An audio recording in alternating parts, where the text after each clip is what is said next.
Hello students, आज आपण शिकणार आहोत science lesson number 1 the living world adaptation and classification standard 7चं. तर मी तुम्हाला हे सगळं पूर्ण मराठीमध्ये एक्सप्लेन करणार आहे. जर का तुम्हाला हे हिंदीमध्ये पण हवं असेल तर मला कॉमेंट नक्की करा. तर आपला फर्स्ट चॅप्टरचं नाव आहे the living world adaptation and and classification. Okay, तर फर्स्ट आहे आपलं let's recall. In what different ways is the diversity in the living thing seen. कसल्या वेगळ्या रस्त्याने आपल्याला डायव्हर्सिटी म्हणजे काय, चेंजेस आपल्याला लिव्हिंग थिंग्समध्ये दिसतात. तर आन्सर इथे बघूयात आपण. A great variety of plants in found on earth. म्हणजे खूप वेगवेगळ्या प्रकारचे झाडं वगैरे जे आहेत ते आपल्या अर्थवरती दिसतात. Some plants have colour flowers. म्हणजे प्लांट्स जे आहेत त्यांना कलरफुल फ्लावर्स असतात. Then some plants grow in water whereas some are found in desert which have a scarcity of water. म्हणजे काही जे झाडं आहेत ते आपल्याला पाण्यात दिसतात आणि काही जे आहेत ते आपल्याला डेझर्टमध्ये दिसतात. Then okay, yes, some plants are found only in snowy region. म्हणजे अजून अशी काही झाडं आहेत की जे फक्त आपल्याला जिथे बर्फ असेल तिथेच दिसतात. म्हणजे मग ते डेझर्टवरती दिसणार नाहीत, पाण्यात दिसणार नाहीत, ते फक्त स्नोई रिजनमध्येच दिसणार. मग डेझर्टवाले प्लांट्स जे असे असतात ते आपल्याला फक्त डेझर्टमध्ये दिसतात, ते स्नोई रिजनमध्ये दिसत नाही, ते पाण्यात दिसत नाहीत. Okay, then some plants cannot be seen without a microscope whereas some are huge in size. काही असे पण झाडं असतात की जे आपण फक्त मायक्रोस्कोपनीच बघू शकतो ते, आणि बाकीचे यूज असतात. ह्याला अंडरलाईन करून घ्या. Then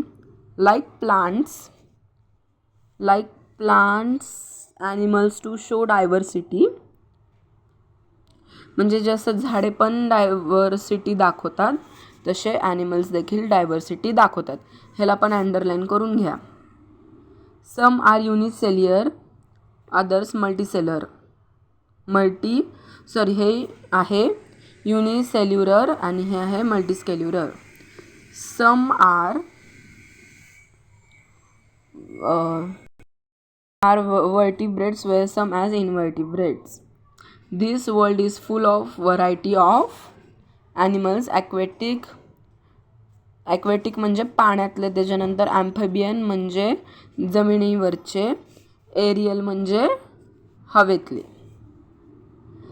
This observation give rise to the question how did the diversity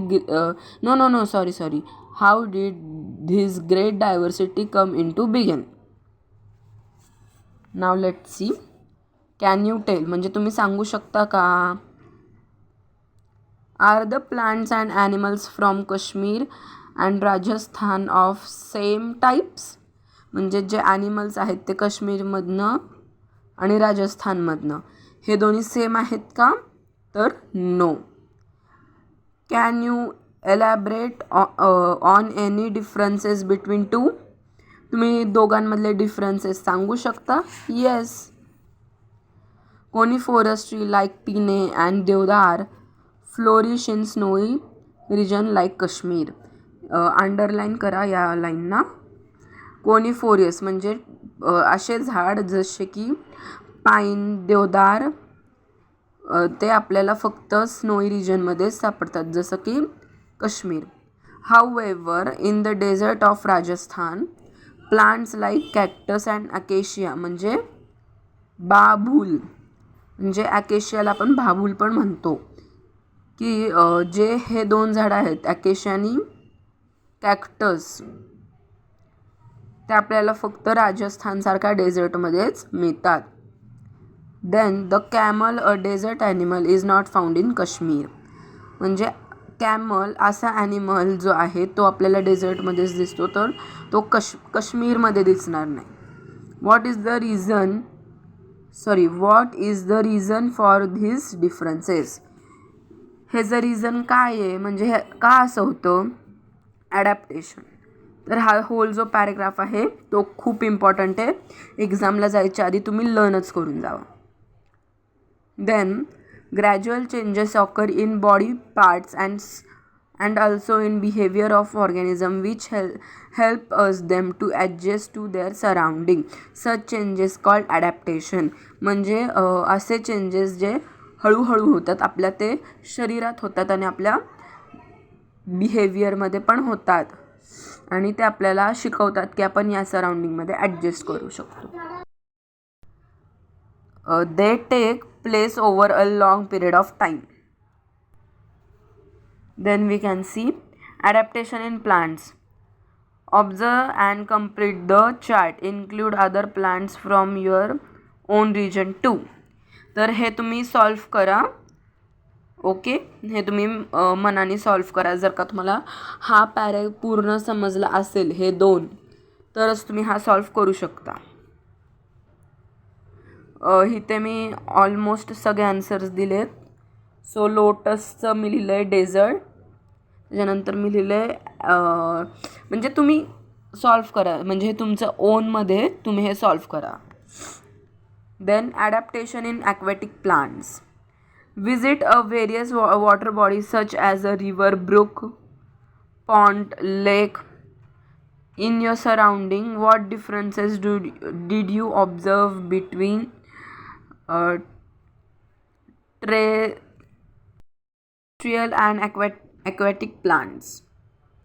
तर तुम्ही तुमच्या सराउंडिंगमधल्या रिवर किंवा ब्रुक किंवा पॉन्ड किंवा लेकमध्ये व्हिजिट करा आणि तुम्ही तिथले डिफरन्सेस, ॲक्वॅटिक प्लांट्सचे डिफरन्सेस काढा. हे ट्राय दिस आहे. Okay, next page. Some of these aquatic plants are, 1 minute. Again, some of aquatic plants are firmly rooted in the soil at the bottom of water bodies. मी तुम्हाला इथे explain करते. म्हणजे काहीतरी असे झाडं असतात की आता फॉर एक्झाम्पल हे आहे 1 minute. ओके, तो इथे एक मी डायग्राम काढली आहे. तर हा हे लँड, हे लँड आहे, त्याच्यानंतर हे वॉटर आहे, हे वालं, आणि हे जे आहे मी असं काढलं आहे ते फ्लोअर डाऊन ऑफ वॉटर, म्हणजे जे पाणी त्याच्या खालचं जमीन आहे. तर आता या लाईनमध्ये ह्यांना काय म्हणायचं आहे की असे काहीतरी ॲक्वॅटिक प्लांट्स असतात जे जे जे असे जमिनीच्या तिथे त्यांचे रूट्स, त्यांचे जमिनीच्या इथेच रूट्स असतात. Okay. Then their stem are submerged while leaves and flowers floated on the surface. However, some plants are entirely floated. तर असे पण काही झाडं असतात की जे पूर्ण फ्लोट करत असतात. Their roots are not anchored in the soil. म्हणजे त्यांचे रूट या झाडासारखे सॉइलमध्ये नसतात. Okay,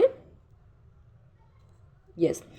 Then surface of leaves and stem of many aquatic plant are covered with the waxy layer. म्हणजे जे ॲक्वॅटिक प्लांट्सचे, म्हणजे पाण्यातले जे झाडांचे पान असतात त्याच्यावरती एक लिक्विड जेल असतं, वॅक्सी लेयर असते. ते का असते बघूयात आपण. Leaves of some aquatic plant are thin and slender like a ribbon. म्हणजे हे पण अंडरलाईन करून घ्या, हे तुम्हाला फिल इन द ब्लॅक्समध्ये येईल. Leaves of some aquatic plants are thin and cylinder like a ribbon. म्हणजे जे ॲक्वॅटिक प्लांट्स असतात ते जे लिव्स कसे असतात, थिन असतात म्हणजे पातळ असतात, आणि सिलेंडर लाईक अ रिबन म्हणजे रिबनसारखं असतात, थोडक्यात त्यांना असं म्हणायचं. Then this shape help them to withstand for current of water. म्हणजे जेव्हा पाणी वेगाने येतं, जोरात येतं, तर हे शेप आणि ते ज्यांचं मटेरियलने ते बनले त्यांना ते पुन्हा एकदा थांबायला मदत करतो. धिस शेप, येस हे झालं. Air space in steam and petals of aquatic plants are useful for floating in water. म्हणजे एअर स्पेस इन स्टीम म्हणजे आता एक minute, I will draw the diagram. Draw करायची गरज नाही, बघा इथे हे दिसतंय तुम्हाला. हे स्टीममध्ये होल असतं, त्याच्यामुळं हे आणि त्यांच्या पेटल्समुळे ते हे करू शकतात, काय म्हणू शकतो आपण, करू शकतात. Yes. Then use your brain power. Why do the water trickle of lotus leaves? Why don't the leaves have these plants root in water? Why are these root short and fibrous? So हे तुम्ही solve करा मनाने. Okay, so guys आपण next time करूयात आता dessert प्लांटचं, आणि पूर्ण dessert प्लांटचं मी तुम्हाला एक्सप्लेन करेल. सो आपण हे जे खूप सारे पार्ट्स करणार आहोत या लेसनचे, कारण काय हा ॲक्च्युअलमध्ये मोठा आहे पण खूप इझी आहे. सो पार्ट 2मध्ये मी हा तुम्हाला पूर्ण सांगेल, एक्सप्लेन करेल डेझर्ट प्लांटबद्दल. Okay, so wait for the part 2 and bye. आणि कॉमेंटमध्ये नक्की सांगा की तुम्हाला मी एक्सप्लेन केलेलं कसं वाटलं. बाय.